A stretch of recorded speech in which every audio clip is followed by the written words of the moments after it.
Patrick. Bonjour.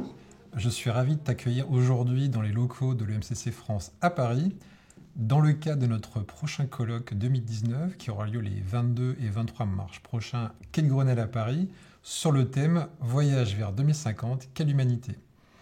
Alors Patrick, tu es coach, facilitateur, conférencier et auteur. Pourrais-tu nous en dire un peu plus sur qui tu es, ton parcours et qu'est-ce qui t'a amené à exercer cette activité ? Eh bien, en fait, à la base, je suis ingénieur forestier et pendant mon enfance, j'ai toujours rêvé de devenir ingénieur forestier. Du coup, j'ai fait cette formation d'ingénieur et je me suis rendu compte qu'en fait, ce n'était pas du tout mon rêve et que c'était le rêve de mon père. Et du coup, je n'ai eu de cesse que de trouver mon propre rêve, de savoir qui je voulais devenir, qui j'étais, ce que j'avais envie de faire de ma vie.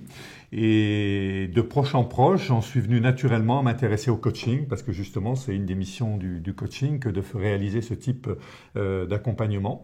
Et aujourd'hui, ce qui m'intéresse, c'est vraiment de permettre aux personnes et aux équipes de devenir la meilleure version d'elles-mêmes, de définir leurs rêves et d'être capables de les atteindre. Patrick, est-ce que tu pourrais nous en dire un peu plus sur ton atelier intitulé « Et si notre plus beau voyage était celui vers nous-mêmes » ? Ce qui m'intéresse dans cet atelier, eh bien, c'est de faire prendre conscience aux personnes de l'importance de devenir soi-même, des obstacles pour devenir soi-même et comment concrètement on peut devenir nous-mêmes. Qu'est-ce qui nous empêche d'être nous-mêmes, Patrick ?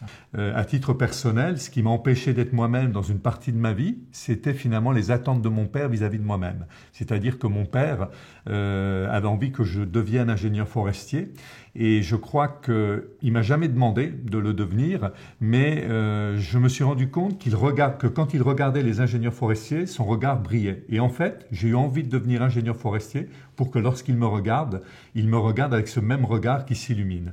Et donc voilà déjà un obstacle, une difficulté pour devenir soi-même, c'est les attentes de notre environnement, surtout lorsque ce sont nos parents qui ont des attentes vis-à-vis de nous-mêmes. Et puis je crois aussi que ce qui nous empêche de devenir nous-mêmes, c'est nos peurs. C'est-à-dire que quand on a envie de nous lancer dans cette aventure, dans ce voyage pour devenir nous-mêmes, eh bien on peut rencontrer des peurs. Et je crois que fondamentalement, il y a 3 peurs qui peuvent nous empêcher d'être nous-mêmes. Une première peur, fondamentalement, eh bien c'est la peur d'être rejeté ou abandonné. Et donc on hésite à faire quelque chose, à choisir une voie, de peur d'être rejeté, par exemple par notre famille, par exemple par notre entourage. Donc ça, c'est une première peur. Une deuxième peur, eh bien, c'est la peur de ne pas être à la hauteur, et du coup, on limite nos ambitions de peur de ne pas être à la hauteur. Et puis, une troisième peur qui peut nous éloigner de ce voyage vers nous-mêmes, c'est peut-être même la pire, c'est la peur de ne pas être digne. La peur de ne pas être digne d'exister, la peur de ne pas être digne de réussir, la peur de ne pas être digne d'être heureux. Et donc ça aussi, c'est une peur qui peut nous éloigner de nous-mêmes. Et puis, dernière chose, il y a tout ce qui est de l'ordre de la culpabilité. Souvent, on n'ose pas devenir nous-mêmes par culpabilité. Par exemple, pour des raisons de loyauté familiale, eh bien, on a peur de nous éloigner d'un certain schéma familial et on risque de culpabiliser si on s'éloigne de ce qui est attendu par notre famille. Ton atelier est en partie inspiré du travail de Joseph Campbell sur le voyage du héros. Est-ce que tu pourrais nous en dire un peu plus ? Le voyage du héros nous permet de voir que si on n'ose pas franchir certains seuils, si on n'ose pas prendre certaines décisions, si on n'ose pas aller vers nos objectifs, eh bien le risque, c'est de ne pas être vraiment vivant et du coup d'être plus en survie qu'en vie. Et le voyage du héros montre bien cette façon de vivre qui correspond plus à une façon d'être en survie. Et du coup, je me suis intéressé au voyage du héros parce que justement, il permet de prendre conscience, aussi bien à petite échelle qu'à grande échelle, aussi bien à l'échelle d'une journée, d'un projet, d'une vie, qu'on a souvent des seuils à franchir, des décisions à prendre, des objectifs à prendre. Et si on n'ose pas se fixer un objectif important, eh bien on risque de se limiter, d'être en survie. À l'inverse, et c'est pour ça que je propose cet atelier, si on ose franchir le seuil, si on ose voir grand, si on ose briller, si on ose aller vers nous-mêmes, si on ose être nous-mêmes, eh bien là on engage vraiment le voyage du héros. Pendant cet atelier, qu'allons-nous pouvoir expérimenter? Eh bien, il y aura d'abord une première expérimentation autour de la vision. Donc, ce qui va être proposé aux participants, c'est de réfléchir à leur vision. Ça consiste à répondre à des questions assez simples. Qui je veux devenir? Donc là, on est plus dans le registre de l'être.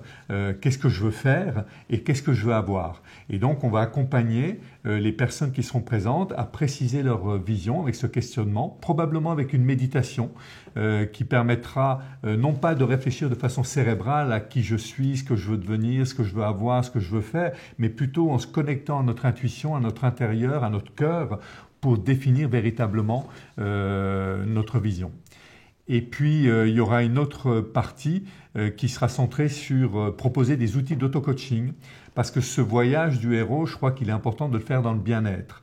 Et bien souvent, et les exigences du travail, les exigences de la société moderne font que souvent on est plus du côté du stress et du mal-être que du bien-être. Et donc, on va apprendre aux participants des outils pour être dans le bien-être. Par exemple, on va leur présenter un outil qui s'appelle le muscle du bien-être et qui consiste à apprendre aux personnes à être dans la joie et l'enthousiasme et dans la certitude et la détermination. Et quand on est dans ces émotions positives, eh bien le bien-être émerge et on se sent beaucoup mieux. Et puis il y aura également un moment corporel où on amènera les personnes à vivre dans leur corps ce voyage du héros. Cet atelier est divisé en 3 temps. Est-ce que tu peux nous en dire plus ? Effectivement, il y aura 3 temps dans cet atelier. Il y aura un premier temps d'exposition, de présentation à la fois de la démarche générale, du voyage du héros, des outils d'auto-coaching qui sont issus de quelque chose qui s'appelle le coaching SAIN.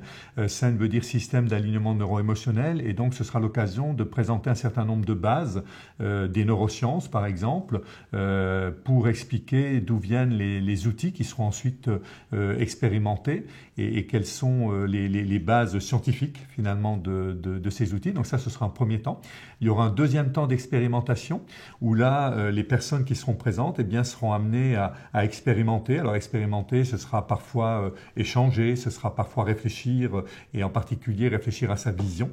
Et puis un temps aussi d'expérimentation pour s'entraîner à utiliser différents outils d'auto-coaching comme le muscle du bien-être, comme les 3 colonnes, comme la pyramide de la confiance en soi. Alors pas forcément tous ces outils-là. Je ne sais pas encore à ce stade quels seront les outils qui seront utilisés. Et je me réserve d'ailleurs la possibilité en séance de choisir l'outil qui me semblera le plus approprié en fonction des gens qui seront là et de leurs attentes. Et puis évidemment, il y aura un 3e temps d'échange sous forme de questions-réponses pour pouvoir véritablement répondre au mieux aux attentes des participants.